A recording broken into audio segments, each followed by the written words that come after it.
কিছু মানুষ আপনাকে তার জীবনে এমন ভাবে রাখবে যে আপনাকে ছেড়ে যেতেও বলবে না, আবার শক্ত করে ধরেও রাখবে না।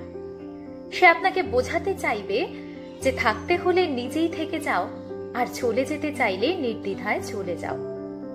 আমি তোমাকে আগলেও রাখছি না, আবার ছেড়ে যেতেও বলছি না।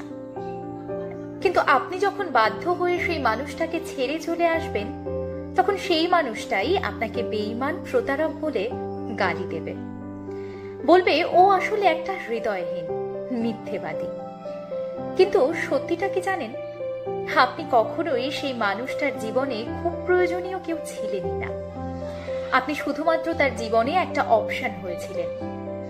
যখন তার আপনাকে প্রয়োজন হয়েছে, কাছে টেনে নিয়েছে, আবার যখন প্রয়োজন ফুরিয়ে গেছে, ছুঁড়ে ফেলেও দিয়েছে। সে আপনাকে পাশে রেখেছে তার ইচ্ছে মতো। যখন তার ইচ্ছে হয়েছে, তখন সে আপনাকে পাশে রেখেছে। কিন্তু আপনার যখন তাকে পাশে পেতে ইচ্ছে করেছে, তখনই সে আপনাকে ছুঁড়ে ফেলে দিয়েছে। কারণ সে কখনোই আপনার পাশে থাকতে চায়নি, শুধুমাত্র কিছু সময়ের জন্য আপনাকে তার পাশে রাখতে চেয়েছিল, যেটা শুধুমাত্র তারই প্রয়োজনে। তাই কারো জীবনে অপশন হয়ে থাকার চেয়ে তাকে ছাড়া একা পথ চলা অনেক ভালো। তাহলে হয়তো কারোর কাছে কোনো আশা থাকবে না, আবার নিরাশ হবার ভয়টাও থাকবে না।